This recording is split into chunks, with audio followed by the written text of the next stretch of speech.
Hello बच्चों, आज हम लोग क्वेश्चन सॉल्व करते हैं 16 से आगे। मतलब 16 से जेईई मेन के 27 जनवरी की के शिफ्ट 1 के क्वेश्चन सॉल्व कर रहे थे हम लोग, जिसके पिछले वीडियो आपने देखा होगा, वहाँ में डाल दिए मैंने। तो यहाँ पर हम आगे के क्वेश्चन सॉल्व करते हैं। तो ये क्वेश्चन नंबर 16 आ रहा है आपके सामने।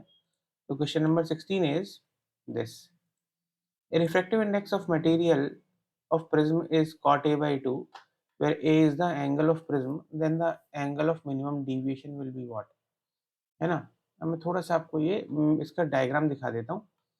तो ये ऐसा होता है, देखो यहाँ क्वेश्चन में क्या दिया हुआ है आपको कि refractive index of the material of the prism is cot A by 2, यानी कि आपको क्वेश्चन में पहले ही दिया हुआ है कि mu is equal to cot A by 2 है, जो आपको पता है कि ये होता है equal to cos A by 2 by sin A by 2 होता है। ये बेसिक ट्रिग्नोमेट्री अपनी। अब यहाँ पर क्या होगा, A is the angle of prism, ये वाला angle of prism, angle of minimum deviation will be what, ये पूछा है, डेल्टा एम डी। और यहाँ पर आप ध्यान देना, यहाँ पर इन्होंने क्या बोला है, what will be the angle of minimum deviation. मतलब बेसिकली ये आपसे जानना चाह रहे हैं एंगल ऑफ मिनिमम डिविएशन। ये कंडीशन के लिए angle of minimum, condition of angle minimum deviation वाली कंडीशन आपको यहाँ पर लगानी पड़ेगी। तो आपको ये पता क्या होता है, देखो मिनिमम डिविएशन में I1 is equal to I2 is equal to I put करते हैं और R1 is equal to R2 is equal to R होता है। ये एंगल ऑफ मिनिमम डिविएशन होता है। ये I1 होता है, ये R1 होता है, ये R2 होता है और ये I2 होता है। आप लोगों ने सभी ने ये कर रखा होगा। और आपको यही पता है कि I इज इक्वल टू यहाँ पर A plus delta M by 2 होता है और R is equal to A by 2 होता है।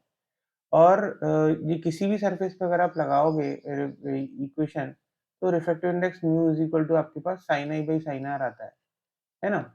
तो ये चीज हम यहाँ पर जो ऑलरेडी जानते हैं वो यहाँ अप्लाई करेंगे, बस म्यू की वैल्यू हमें दी हुई है। तो यहाँ पर cos a by 2 by sine a by 2 is equal to, अगर आप देखें म्यू की value, this is also equal to sine of a plus delta M upon 2 divided by sine a by 2। अब ये कैंसिल हो जाएगा, तो आप यहाँ पर क्या कर सकते हो, ये cos cos में कन्वर्ट करोगे तो a by 2 is equal to pi by 2 minus a plus delta M by 2 आ जाएगा, क्योंकि इसको हम कॉस में अगर कन्वर्ट करते हैं तो कॉस में this is equal to pi by 2 minus A plus delta M by 2 equate कर देंगे, तो आपके पास यहाँ पर डेल्टा एम की वैल्यू आ जाएगी, विच विल बी सॉल्व करके देखते हैं, है ना? ये प्रोसेस होगा आपको सॉल्व करने का, है ना? जैसे इसको सॉल्व करते हैं, सॉल्व करने का आपका ये वाला आंसर आना चाहिए। देख लेते हैं, ये है, यही है प्रोसेस, ये हम यूज कर रहे हैं और यही मैं आपको दिखा देता हूँ सॉल्यूशन क्या होगा। एक मिनट। देखो ये सब ऐसे किया है इसने और फिर उसके बाद delta M is equal to 180 minus 2 आ गया, तो आपका आंसर जो है वो सेकंड वाला आ गया। ठीक है, ये वाला क्वेश्चन इजी है, बेसिक प्रिज्म का क्वेश्चन है, easy question. 17 question, next question पे चलते हैं। क्वेश्चन क्या दिया हुआ है, a convex lens of focal length 40 centimetre forms an image of extended source of light. अभी इसका जो फोकल लेंथ आपको दिया हुआ है वो कितना दिया हुआ है, 40 सेंटीमीटर दिया हुआ है स्टार्टिंग में। Image of extended source of light of photo on a photoelectric cell, यहाँ पर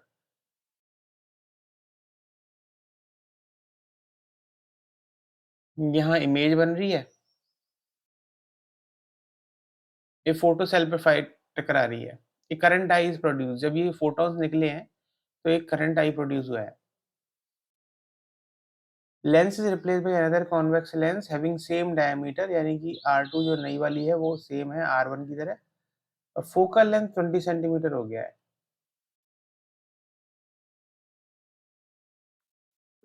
तो then photoelectric current now is, अब देखो ये जो फोटो इलेक्ट्रिक करंट है ये सिर्फ और सिर्फ डिपेंड करता है कि लेंस में से कितनी लाइट पास हो रही है।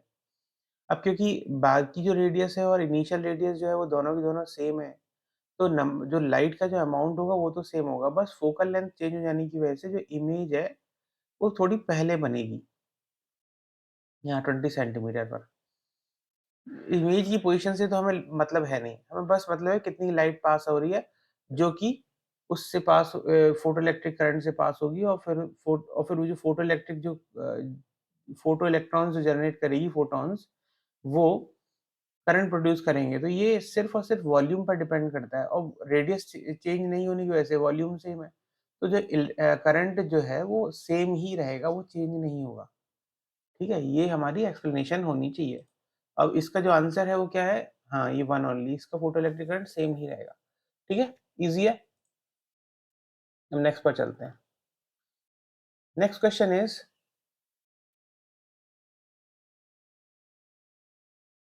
the number of photons reaching the photosensitive metal is same in both cases. तो फोटो करंट,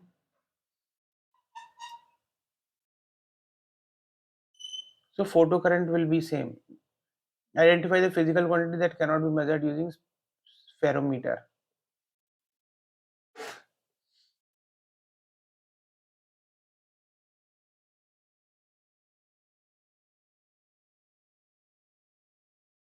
देखो, number of photons reaching the photosensitive metal same है। एक्चुअली में ये है ना, ये मोनोक्रोमेटर लाइट सोर्स होता है। एक्चुअली स्फेरोमीटर का जो मेन काम क्या होता है, it is to find out the total current as a output जो प्रोड्यूस हो रहा है। तो और ये एक्चुअली में it is use for finding the radius of the aperture, use for finding the radius of the aperture. तो ये रोटेशन वगैरह को नहीं फाइंड आउट करता है, रोटेशन को नहीं। ये लिक्विड होता है, ये दिस लिक्विड से पास करते हैं, लेकिन इस लिक्विड से पास करने के बाद कितने इलेक्ट्रॉन्स वगैरह प्रोड्यूस हुए हैं, उससे पता चलता है कि आपके पास कितना करंट प्रोड्यूस हो रहा है। लेकिन ये सिर्फ और सिर्फ इसका रेडियस ऑफ कर्वेज, इसमें हम radius of number of photons, number of electron photon, ये इलेक्ट्रॉन्स जो पास ऑन हो रहे होते हैं, फोटॉन्स जो पास ऑन हो रहे होते हैं, उसको हम इंक्रीज या डिक्रीज करते हैं by changing the radius of the aperture, है ना। तो हमें इससे बस ये पता नहीं चलता है कि ये रोटेशन क्या है इसका लिक्विड का, ऐसे कोई मतलब नहीं होता है स्फेरोमीटर का। तो इससे स्पेसिफिक रोटेशन पता नहीं चलेगा। Radius of curvature of concave surface, ठीक है। थिकनेस ऑफ थिक प्लेट, ठीक है। Radius of curvature of convex surface, ये सब आप मालूम कर सकते हो, लेकिन आइडेंटिफाई कर सकते हो, लेकिन स्पेसिफिक रोटेशन नहीं मालूम कर सकते। इसलिए इसका आंसर ए होना चाहिए, वन होना चाहिए। देख लेते हैं इसका आंसर क्या है। Spherometer use to measure the radius of curvature only. Clear है। हम नेक्स्ट क्वेश्चन देखते हैं। 19th 19th question is 0.08 kg air is heated at constant volume. इतना एयर है which is heated at constant volume through 5 degree Celsius. तो basically आपको delta T जो दिया हुआ है वो 5 डिग्री सेल्सियस दिया हुआ है। Specific heat of air at constant volume CV 0.17 kilo calorie पर केजी दिया हुआ है, और जूल की वैल्यू 4 पॉइंट, मतलब कन्वर्शन दिया हुआ है, कैलोरी को जूल में भी कन्वर्ट कर सकते हो। तो और मास भी दिया हुआ है। चेंज इन इंटरनल एनर्जी पूछा है। तो यहाँ पर तो हम first law of thermodynamics use करेंगे, जिसमें D Q is equal to D U plus D W होता है ना। और यहाँ पर वर्क कुछ हो नहीं रहा है। क्यों नहीं हो रहा है? It is because it is heated at constant volume. तो वॉल्यूम कांस्टेंट होता है, तो P D V, delta V जो कि हमारा डेल्टा डब्ल्यू वर्क होता है, वो जीरो हो जाता है, because delta V is zero, because V is constant. तो ये जीरो है। तो जो डेल्टा क्यू होगा, जो हीट प्रोवाइड होगी, वो अपने इंटरनल एनर्जी के बराबर होनी चाहिए, और इसकी वैल्यू जो होती है वो एम एस डेल्टा टी होगी यहाँ पर।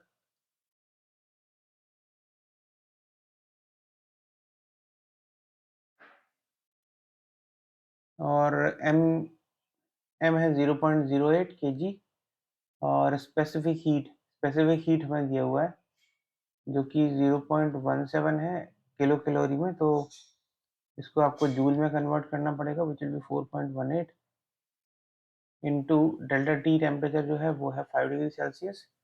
तो इसकी वैल्यू जब आप कैलकुलेट करोगे तो आपके पास आंसर आना चाहिए। ठीक है, सिंपल क्वेश्चन है। यही है इसका, यही कैलकुलेट हुआ है और फिर उसके बाद 284 आंसर आ गया है। ठीक है ना, बेसिक इजी कैलकुलेशन है, इजी क्वेश्चन है। घंटे इसके बाद लास्ट वाला क्वेश्चन देख लेते हैं हम।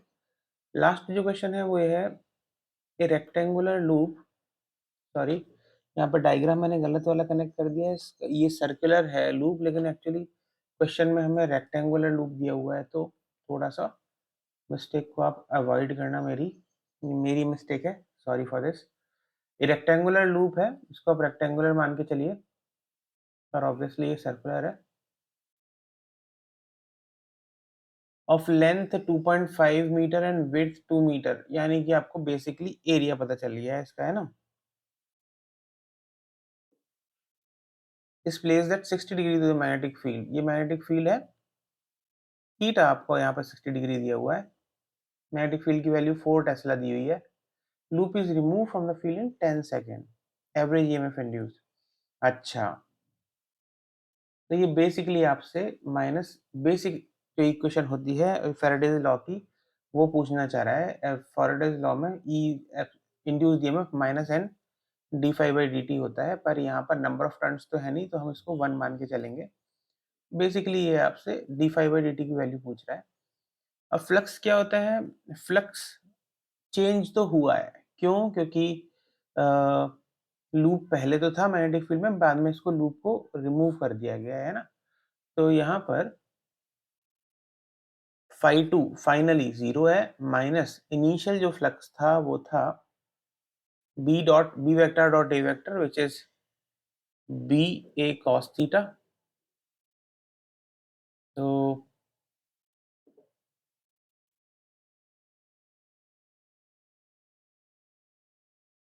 आप देखो ये 60 डिग्री पे हाँ बी ए कॉस थीटा हो गया, तो डिवाइडेड बाई